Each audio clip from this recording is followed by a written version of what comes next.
Assalamualaikum warahmatullahi wabarakatuh. Halo semuanya, perkenalkan nama saya Aisyah Divanti Putri. Saya merupakan mahasiswi jurusan Ilmu Administrasi Fiskal Universitas Indonesia. Pada video kali ini, saya akan menjelaskan mengenai ketentuan pajak penghasilan untuk business income dan employment income. Kira-kira apa ya bedanya? Dan kira-kira apa sih employment income dan business income itu? Ada beberapa dasar pertimbangan mengapa saya memilih subtopik ini untuk dibahas pada video kali ini. Yang pertama, adanya relevansi terhadap kehidupan sehari-hari. Seperti yang kita ketahui, hampir setiap orang itu memiliki sumber penghasilan, baik dari pekerjaan tetap yaitu employment income, ataupun penghasilan dari usaha bisnis yaitu business income.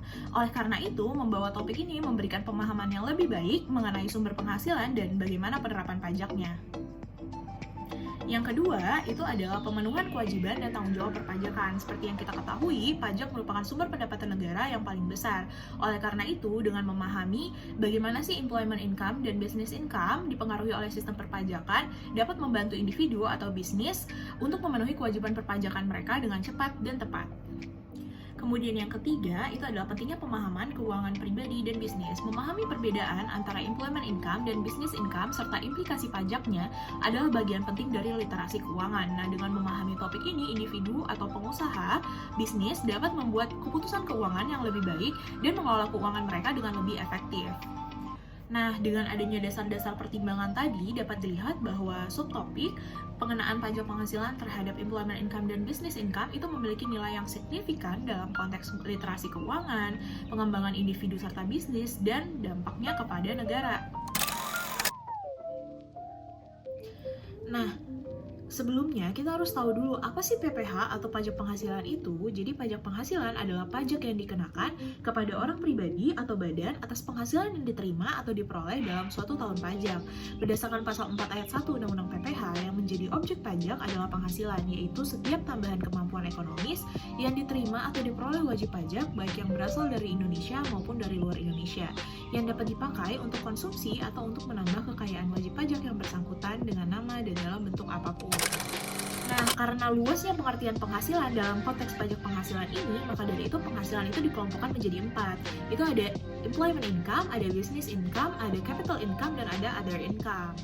Nah, pada kesempatan kali ini saya akan berfokus untuk membahas mengenai employment income dan business income. Employment income itu merupakan penghasilan yang didapatkan dari pekerjaan dalam hubungan kerja dan pekerjaan bebas seperti gaji, upah, dan honorarium. Nah, dalam perpajakan di Indonesia, penghasilan yang didapatkan dari pekerjaan dalam hubungan kerja atau pekerjaan bebas ini biasanya akan dikenakan PPh 21 atau pajak penghasilan 21 sebagai tax credit.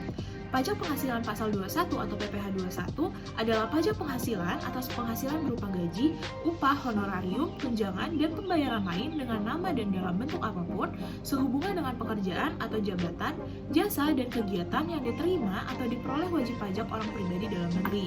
Nah, perlakuan atas PPh 21 ini sangat bervariasi tergantung pada jenis penghasilannya. Ada beberapa kategori jenis penghasilan yang dikenakan oleh PPh 21 seperti penghasilan bagi pegawai tetap, penghasilan bagi pegawai tidak tetap, penghasilan bagi bukan pegawai, penghasilan yang dikenakan PPh 21 final, dan penghasilan lainnya. Lantas, siapa sih yang memotong PPh 21? Yang memotong PPh 21 itu adalah pemberi kerja. Jadi apabila seseorang tersebut bekerja misalnya di sebuah perusahaan, maka yang memotong PPh 21 atau yang memotong pajaknya adalah atasannya atau pemberi kerjanya yang terdiri dari orang pribadi, badan atau cabang, perwakilan atau unit yang melakukan administrasi terkait dengan pembayaran gaji, upah, honorarium, tunjangan, dan pembayaran lain. Kemudian bisa juga bendahara atau pemegang kas pemerintah pusat maupun daerah, instansi atau lembaga pemerintahan, lembaga-lembaga negara lainnya, dan kedutaan besar Republik Indonesia di luar negeri. Kemudian, yang dapat juga menjadi pemotong PPh pasal 21 itu ada dana pensiun, badan penyelenggara jaminan sosial tenaga kerja, dan badan-badan lain yang membayar uang pensiun dan tunjangan di hari tua atau jaminan hari tua.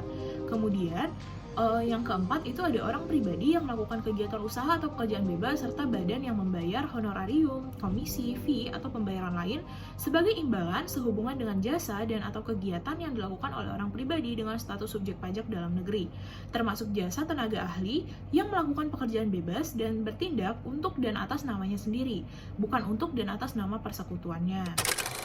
Nah, selanjutnya saya akan menjelaskan mengenai business income. Seperti yang sudah dijelaskan tadi, business income itu merupakan penghasilan yang didapat dari usaha dan kegiatan seperti bisnis makanan, usaha salon, atau mungkin tempat pencucian mobil.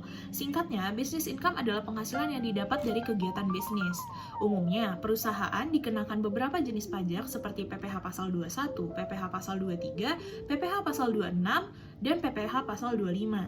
Namun, pada perusahaan dengan aktivitas bisnis tertentu dapat dikenakan PPh pasal 22, PPh pasal 24, PPh pasal 15, dan PPh final UMKM.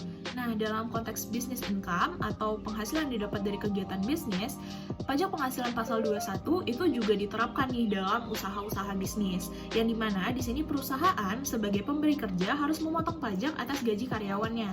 Pemotongan ini kemudian disetor dan dilaporkan setiap bulannya.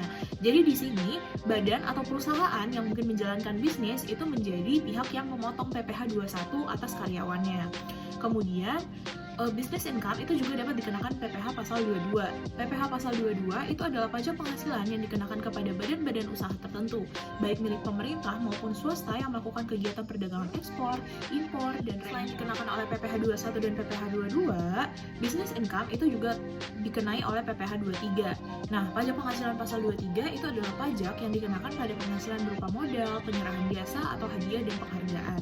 Secara sederhana, pajak ini dikenakan pada transaksi yang terjadi antara pihak yang menerima penghasilan, penjual atau pemberi jasa, dengan pihak yang memberikan penghasilan, pembeli atau penerima jasa. Nah, pihak pemberi penghasilan akan memotong PPh 23 dari penghasilan yang diberikan kepada penerima penghasilan, kemudian melaporkannya ke pusat. Nah, besaran tarif PPh 23 ini beragam tergantung pada objek pajaknya. Kemudian selain itu, terkadang business income ini juga dikenakan. Nah, kemudian berikut dasar hukum yang terkait dengan ketentuan pajak penghasilan atas business income dan employment income. Nah, itu tadi penjelasan saya mengenai ketentuan pajak penghasilan atas business income dan employment income. Saya harap dengan adanya video ini, maka teman-teman dapat lebih memahami apa sih perbedaan dari business income dan employment income dan bagaimana juga sih penerapan pajaknya. Sekian dari saya, maaf apabila ada kesalahan. Wabillahi taufiq wal hidayah. Wassalamualaikum warahmatullahi wabarakatuh.